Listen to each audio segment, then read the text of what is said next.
Take a look at this beautiful church of ours. What if someone were to tell us that one day there will not be one brick upon another brick here? Everything will be destroyed.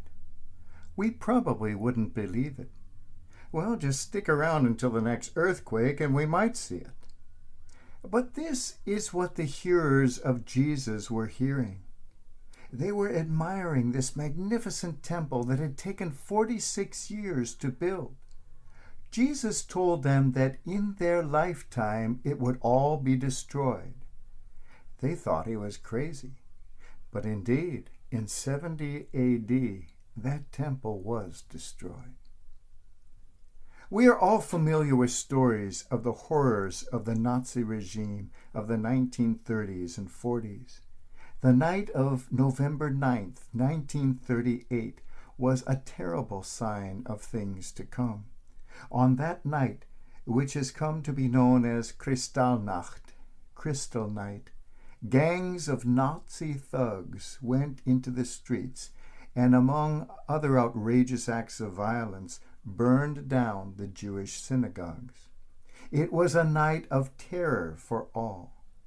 In the city of Cologne, one Catholic priest, a Monsignor, saw the synagogue in flames and bravely entered the burning building and rescued the Torah, the scrolls of the law, which to the Jewish people are like the presence of God among them.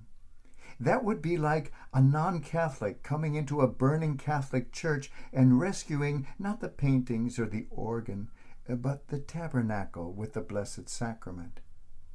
In recounting this tale, the later rabbi of Cologne said, "This man passed by the much more beautiful things in that synagogue and rescued the thing which he in his wisdom knew to be the most important to the people."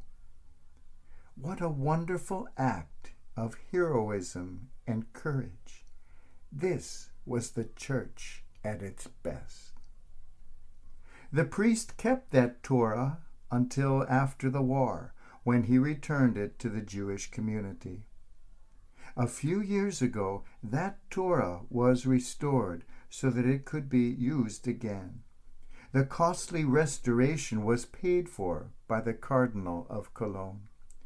That is the church at its best. Perhaps we won't live to see the destruction of our church building, but we witness much destruction all around. Sometimes we feel our whole life is coming crashing down upon us. Sometimes our business collapses and we're left without a job, without a life as we knew it. Sometimes we see our body, which is our temple, being slowly destroyed through age or infirmity. Does God promise that we will avoid problems, challenges, even disasters? Never. God's own Son didn't avoid that. He was crucified. What God does promise is that God will be with us amid all these problems and disasters and collapses in our life. What God does promise is that we don't have to be afraid, no matter what comes crashing down in our life. We have seen in our lifetime the collapse of the Catholic Church as we knew it when we were small. Even in my youth, which wasn't all that long ago, we had a wonderful, enormous Catholic school system in this country. We still have a wonderful school system, but it is a tiny fraction of the size it used to be.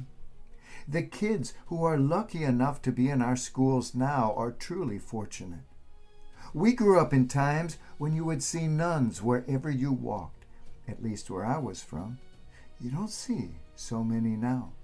We grew up in a time when the church was a completely different place. Where I grew up, in some parts of town, you had a church on practically every street corner, magnificent edifices erected to the glory of God. Those days are gone. Many of those churches have been demolished or closed or turned into restaurants or theaters. We have seen things come crashing down and collapsing, things that in our youth we would never have dreamed could possibly disappear. We have seen worlds come tumbling down upon us. What is the message of Jesus today? When you hear of such things, do not be terrified. His message is always the same. Fear not. Even if your whole world comes crashing down, even if your company folds, even if you see your body decaying and your life coming to an end, fear not. As one old priest friend of mine said to his congregation, we are here again today in order to receive the strength from God so that we may endure the humanly unendurable, so that we may find hope where there is no hope in sight, and so that we may not fear, but be always aware of the presence of God in our life. That heroic priest in 1938 was doing what he knew to be important. He could have saved the art treasures in that building, but he saved the one thing that was important, the connection to God.